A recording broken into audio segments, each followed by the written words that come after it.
বাড়ি থেকে তুলে নিয়ে গিয়ে এক ঠিকাদারকে খুনের অভিযোগে চাঞ্চল্য ছড়ালো এলাকায়। বাড়ি থেকে 40 কিলোমিটার অদূরে পুকুরিয়া এলাকার একটি নির্জন ফাঁকা মাঠ থেকে উদ্ধার হলো ক্ষতবিক্ষত মৃতদেহ।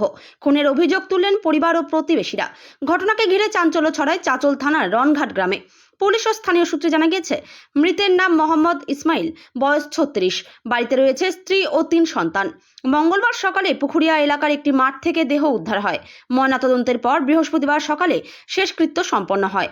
পরিবারের দাবি, সোমবার বিকেলে প্রতিবেশী গ্রামের এক যুবকের সঙ্গে 4 চাকায় যান ইসমাইল। তারপরেই মৃত্যুর খবর পায় পরিবারের দাবি, ধারালো অস্ত্র দিয়ে আঘাত করে খুন করা হয়েছে ইসমাইলকে। অভিযুক্তের দাবিতে থানায় অভিযোগ জানানো হবে বলে পরিবার জানিয়েছে। কি হয়েছিল ঘটনাটা? অভিযোগ হলো কি, মনসুর নামে একজন একটা অ্যাডভোকেট আমার ভাইয়ের বাড়িতে আসা যাওয়া করতো। বেশ কিছুদিন থেকে আসে, 4-5 মাস থেকে আসা যাওয়া করে।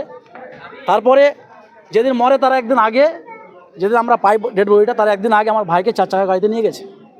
মনসুর আলী অ্যাডভোকেটটা নিয়ে গেছে। তারপরের দিন থেকে আমাদের কোনো খবর নাই। আমরা বাইদি ভাই জানছি পুলিশের মাধ্যমে কি ওর নাশ পড়ে আছে কোথাও। আমরা গেলাম থানা, কোথায় আমার ভাইয়ের নাশ পড়েছিল, আমরা দেখতে গেলাম মাঠে। তো পুকুরিয়া থানার মধ্যে একটা বিশাল বড় মাঠ আছে, সে চারিদিকে জঙ্গল, বড় একটা মাঠ। ওই মাঠে ওখানে পড়েছিল, রক্ত ঢোড়া মারা একটা মাঠ বলছে নাম। ওই মাঠে পড়েছিল রক্ত অবস্থায়। আমরা ছবি করে নিয়ে এসেছি। পুলিশ ওখান থেকে উঠিয়ে নিয়ে সদরে পাঠিয়েছে। সদরে আমরা পোস্টমর্টম করে কালকে এসে মাটি দিয়েছি। কি অবস্থায় বডিটা পড়েছিল? বডিটা তখন জীবিত ছিল, অল্প, পুলিশ যেটা বলছে জীবিত ছিল। পুলিশ হসপিটালে করেছে, হসপিটাল দিয়ে মারা গেছে আমার ভাই। মানে বডির গায়ে কোথাও ক্ষত চিহ্ন দেখছে? এই মুখটুকে মেরেছে, এখানে মেরেছে, মাথা ফাটিয়ে দিয়েছে, মাথা সব ব্লাড, পিছনটা ফাটিয়ে দেয়, সব ব্লাড পড়ে মরে গেছে। ওকে কি খুন করা হয়েছে? খুন মেরেছে, হ্যাঁ, পায়েও মেরেছে। তারপরে খুন করেছে তো স্পষ্ট। কে খুন করেছে? খুন মনসুর আলী যে নিয়ে গেছে। এখন আমরা ওকে দায়ী করছি, যেহেতু আমার ভাইকেও নিয়ে গেছে। ও যে বাড়িতে আসতো, কি কারণে আসতো বাড়িতে? ওদের সাথে কি রিলেটিভ ছিল, সম্পর্ক ছিল। 5-6 মাস থেকে বাড়িতে আসা যাওয়া করতো, আসা যাওয়া করে। আর ওই নিয়ে গেছে। এখন ইসমাইল যে কাজ করতো বাইরে, উনি যখন আসতেন তো কি নাই বাড়িতে? ইসমাইল যখন বাইরে থাকতেন, ওনার বাড়িতে, ওনার অনুপস্থিতিতে উনি বাড়িতে আসতো। ও না থাকলেও আসতো, থাকলেও আসতো, ও বাড়িতে আসতো। আচ্ছা, বলছি যে এই যে মনসুরের সঙ্গে ইসমাইলের কি কোনো গন্ডগোল বা পুরনো কোনো বিবাদ? না, এরকম ছিল না, বন্ধুত্ব হিসাবেই চলছিল। সে বাড়িতে নিয়ে গেছে। তো কি মনে হচ্ছে, কেন খুন করা হলো তাকে? কারণ কি থাকতে পারে? কারণ হলো এটাই কি, হয়তো ওদের কোনো সম্পর্ক জড়িয়েছে,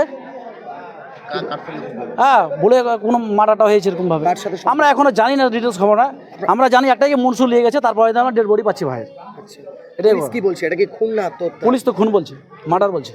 আচ্ছা, বলছি আপনারা কি থানায় অভিযোগ করবেন খুনের? হ্যাঁ, অবশ্যই করবো। আমরা তার ন্যায্য বিচার চাই।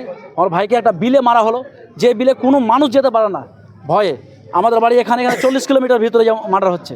পুকুরিয়া থানার একটা মাঠে, যে মাঠে মানুষ দিনে যেতে ভয় করে, আমরা দিনে যেতে ভয় করছি। দুদিকে বাগান, হ্যাঁ, একটা ওখানে পুকুর আছে, দল আছে। পুলিশ যেটা বললো কি, ওখানে একটা মোটরসাইকেল আসছিলো, মোটরসাইকেলওয়ালাটা আমার দেখছে ছেলেটা পড়ে লটপট করছে, থানাতে ফোন করেছে। থানা যে পুলিশ নিয়েছে ওকে। আর হয়তো ওকে দলের পানিতে ভরে তো, পানির পাশে দল আছে, পানি আছে, অনেক কিছু ভরে তো, মানুষ দেখে পালিয়ে গেছে ওরা। হয়তো এটা অনুভব করছে মানুষ, অডিয়েন্স অনুভব করছে কি এটা হতে পারে। যদি অ্যাডভোকেটটা কেন আসতো, ওর বাড়িতে কেন আসতো, কি সম্পর্ক আসতো? আপনারা কি কখন কিছু দেখেছেন? যেহেতু আমরা দেখিনি, কিন্তু ও আসতো দেখেছি। কারণ অ্যাডভোকেট একটা 2 মিনিট কথা বলার সময় থাকে না। সেখানে একটা গ্রামে একটা মানুষের বাড়িতে 4 দিন অন্তর কি করতে আসে, কেন আসে? ডেলি আসে, ঘুরে ওর বাড়িতে থাকে। ইসমাইল না থাকলেও ওর বাড়িতে এসে থাকে। আপনার নাম? আমার নাম বাবর আলী। আমি ওর কাকাতো ভাই। এটা আমি দেখছি এ মারা আছে, কিন্তু আমি বাইরে থাকি। এর আগে একবার দেখেছিলাম উকিলটাকে এখানে এসেছিল, তো আমি জিজ্ঞাসা করেছিলাম কি করতে আসছে এখানে। তো বলছে কি এখানে প্রাইভেট একটা লোন উঠাবে, ওই জন্য ওই আসছে ডেলি, এইটাই বলেছিল একদিন। আর তারপরে আমি বাইরে ছিলাম। আপনার ভাই কি শুনলেন, কোথায় বডিটা পড়েছিল? পুকুরিয়া থানায় বলছিল, আমি ছিলাম না তো বাড়িতে। পুকুরিয়া থানা বলছে কি, পুকুরিয়া থানার রোডে মাঠের মধ্যে পড়েছিল। আপনার ভাইকে কি খুন করা হয়েছে? খুন করা হয়েছে। আমি গোসল দিলাম কিনা, তো এগুলোতে সব আঘাত করা আছে, এগুলোতে আঘাত করা আছে, এগুলোতে চোখের মধ্যেও আঘাত করা হয়েছে। আচ্ছা, কিসের আঘাত বুঝতে পারলেন? এগুলো চাকু কিছু বা খোঁচা আছে, ওই এবার খোঁচা মেরেছে। চাকু দিয়ে বা পেস্তুল দিয়ে খোঁচা মেরেছে। তাহলে খুন হলো কেন? ইসমাইলকে কেন খুন হতে হলো? খুন হলো কেন এটা বলতে পারছি না, কিন্তু ওই যে কি বলছে যে উকিলটা ওর সঙ্গে গেছিলো, তারপরে খুন হয়ে পড়ে আছে, তারপরে আমরা জানতে পারি। কি নাম উকিলের? উকিলের নাম বলছে তো মনসুর। আপনারা কি এই নিয়ে থানায় অভিযোগ করবেন? হ্যাঁ, আমার ভাই মারা গেছে, আমরা অভিযোগ করবো। কে লিয়াল ওই বলতে পারবে পারফেক্টটা। আপনার নাম? আমার নাম মানিকুল ইসলাম। আপনি কে হন মৃতের? ভাই, সেজো ভাই। ক্ষতিকারক প্লাস্টিকের ক্যারিব্যাগ বর্জনের নির্দেশ দিয়েছে সরকার। চারিদিকে চলছে সচেতনতামূলক প্রচার কর্মসূচি। রায়গঞ্জেও তার ব্যতিক্রম নেই। ক্ষতিকারক প্লাস্টিক পরিবেশকে চরমভাবে দূষিত করছে। এর থেকে নিস্তার চাই। তাহলে উপায় কি? চিন্তা নেই, রায়গঞ্জে চলে এসেছে বিকল্প ব্যবস্থা। সবার জন্য সুখবর।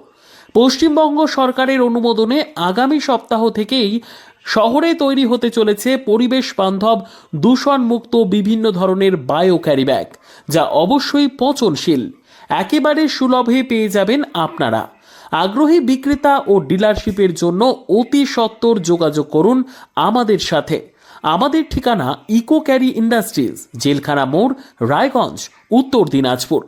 আমাদের মোবাইল নম্বর 7001178352 অথবা 9434171272 অথবা 8250161082 অথবা 9800217806।